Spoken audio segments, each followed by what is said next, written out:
LA Knight vs. Adam Pearce. Raw chaos erupts. Roman Reigns controversy. Pearce under fire. LA Knight explodes. What if the real power on Raw isn't the one holding the championship, but the one pulling the strings behind the scenes? And what happens when someone like LA Knight starts believing that the system is already rigged before he even steps into the ring? Because that's exactly where this whole thing starts getting uncomfortable.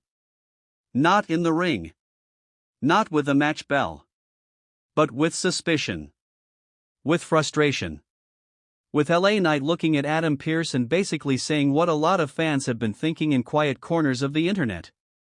Why does it always feel like Roman Reigns is somewhere in the middle of everything?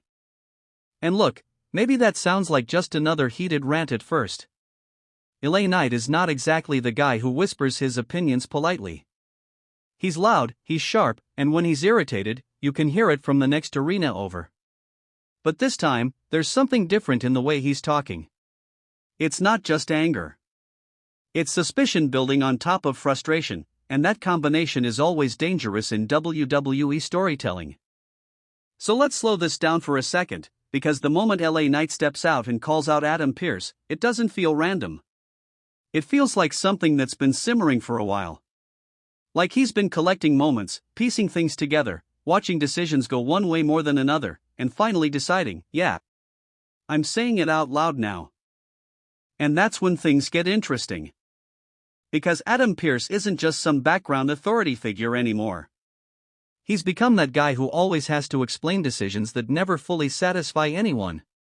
One week it's match changes. The next week it's management decisions.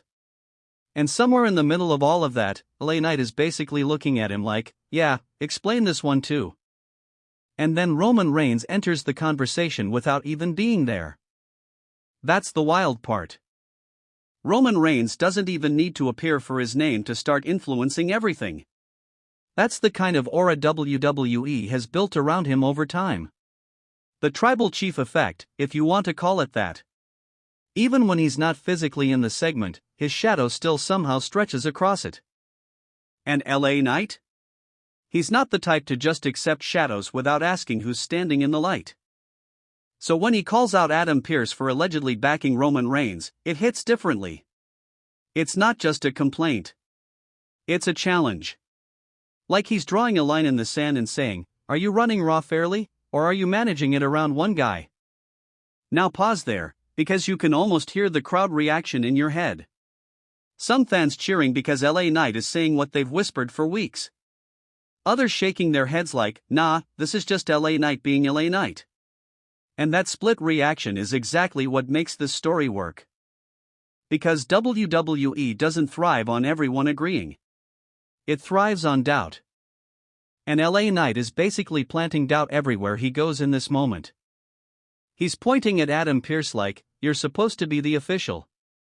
You're supposed to be the guy making fair calls. But then he starts dragging Roman Reigns into it, not directly accusing him of anything concrete, but suggesting something more subtle, influence. Presence. Control without even showing up. And that's where the story gets clever, because nobody is actually confirming anything. There's no direct proof being thrown around. It's all implication. It's all tension. It's all that uncomfortable space where fans start asking questions on their own. And honestly, that's the best kind of WWE storytelling when it's done right. Now imagine Adam Pearce standing there trying to keep his composure. Because no matter how calm he tries to be, he's basically in the middle of a storm he didn't fully create. LA Knight is firing off accusations with that "let me talk to you" energy turned all the way up, and Pearce is stuck responding like a man who has to defend decisions he didn't even announce 5 minutes ago. And the more he tries to explain, the more LA Knight pushes. That's the rhythm here. Push and response. Frustration and denial. Suspicion and authority. And somewhere in the middle of that, Roman Reigns becomes this invisible pressure point everyone keeps circling back to. You know what makes it even funnier though? The fans. Because half of them are probably sitting there like, honestly. LA Knight might have a point, while the other half are like, Bro is one conspiracy away from blaming Roman for traffic in the parking lot. And that's the charm of it. WWE doesn't even need to confirm anything. They just need the conversation happening. And right now, LA Knight is doing exactly that. He's turning a regular authority interaction into something that feels bigger than it should be. Now here's where it starts to feel like a slow burn instead of a single moment. Because once LA Knight puts that accusation out there, it doesn't just disappear. It sticks. It follows Adam Pearce for the rest of the night. Every decision he makes after that gets viewed through that lens. Every match booking. Every interaction. Even if it has nothing to do with Roman Reigns, the suspicion is already planted. And that's the thing about wrestling storytelling that people sometimes underestimate. It's not just what's said in the moment. It's what lingers after. And LA Knight knows how to make something linger. He's the kind of character who doesn't just want an answer. He wants discomfort. He wants people reacting. He wants that little pause where Adam Pearce has to think twice before responding. And let's be real here for a second, if you're watching this as a fan, you probably lean one of two ways. Either you think LA Knight is onto something, or you think he's just stirring the pot because that's what he does best. So drop it in the comments right now. Be honest, are you team LA Knight on this, or do you think he's reaching just a bit too far? Because that's where WWE gets you. They don't need a clear villain in this specific moment. They just need tension. And now we've got it. Now let's talk about Roman Reigns for a second, because even though he's not physically in this segment, he's still the center of gravity. That's the weird part.